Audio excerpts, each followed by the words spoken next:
Voltando então com o segundo bloco do nosso programa, Retrato da História, e falando sobre os grandes construtores do Brasil, as personalidades da nossa história, que nos ajudaram realmente a construir um país que tem realmente um longo caminho a trilhar. Inclusive, essa semana tivemos uma excelente notícia da área econômica, que nós já estamos a quinta economia do mundo.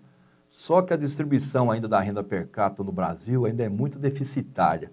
São poucas pessoas ganhando muito dinheiro e muitas pessoas ainda não têm um padrão de vida daquilo que realmente nós necessitamos aqui no nosso país, o Brasil, tá? E nós vamos falar agora de uma personalidade extraordinária. Zumbi dos Palmares. Ele nasceu em 1655 lá em Alagoas e faleceu em 1695 em Pernambuco. Hoje o negro brasileiro tem consciência dos seus direitos e luta por igualdade. Essa força foi conquistada ao longo dos séculos, no dia em que um líder guerreiro entregou sua vida para conquistar a liberdade. A história heróica de Zumbi dos Palmares representa toda a bravura e tenacidade do povo negro e é um símbolo contra a resistência e contra a submissão. No início do século XVII, Recife era o porto de saída do açúcar, maior riqueza do Brasil naquela época, né, para a Europa. Todo o Nordeste vivia de plantar, a colher a cana-de-açúcar, tá? Mesmo quem não tinha engenho, como os criadores de gado, os comerciantes, eles dependiam indiretamente do açúcar, pois precisavam vender seus produtos aos agricultores. Então, aqui realmente a história do Brasil, esse fator é importante, que nós já falamos, inclusive, sobre o açúcar. Aqui foi o primeiro realmente produto muito forte que nós tivemos aqui no Brasil. É lógico, nós tivemos também, mas aí já foi mais do lado de exploração, que foi o pau-brasil, que a riqueza não ficava aqui, a riqueza ia para fora do nosso país, tá? Em especial para Portugal. Mesmo em alguns países da Europa, a escravidão era comum naquela época, e nas culturas de açúcar aqui necessitava de grande mão de obra, e os escravos negros foram trazidos da África através do tráfico negreiro. Então aqui entra mais uma etnia fantástica no nosso país, gente.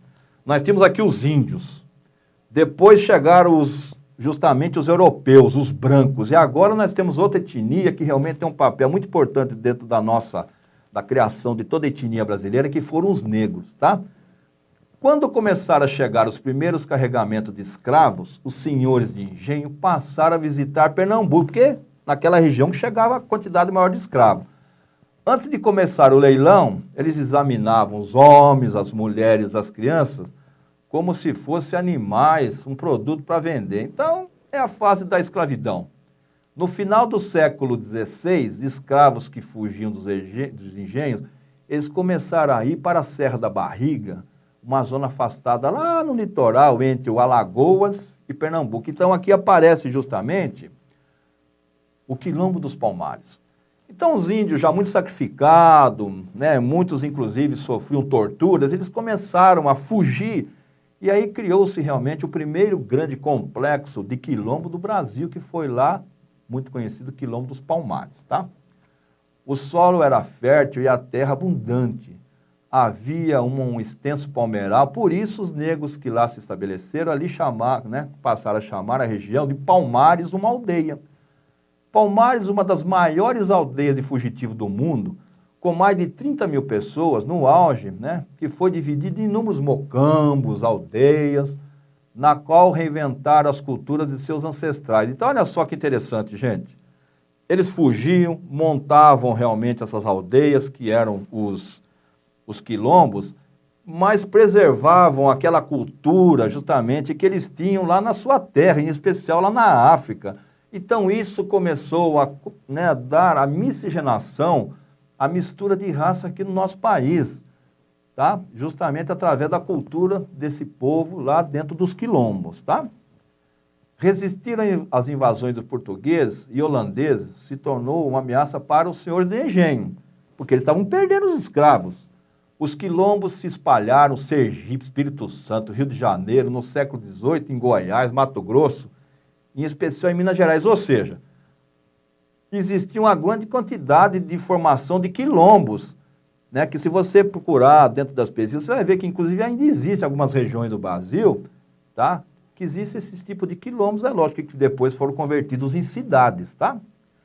Zumbi surgia como grande guerreiro.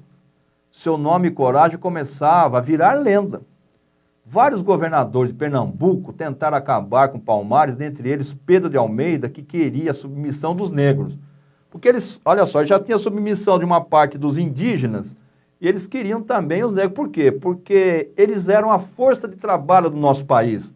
Hoje, se nós temos uma força de trabalho economicamente ativa de 120 milhões de pessoas, naquela época era esse povo, era o negro, era o índio, tá? E os europeus mais no comando, como no caso, como se fosse, vamos dizer, na época, empresários, tá?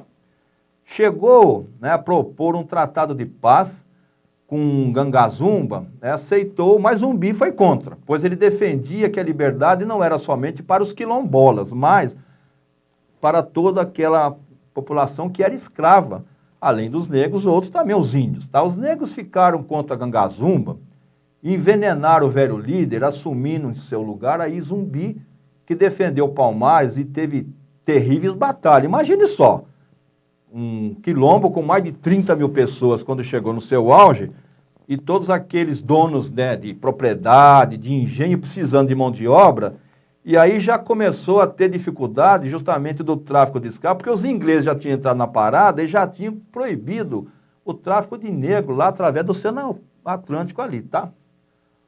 O novo governador Ardes de Souza Castro espalhou por todas as vilas ordem para que Zumbi se entregasse com seus homens, mas Zumbi resistiu por anos.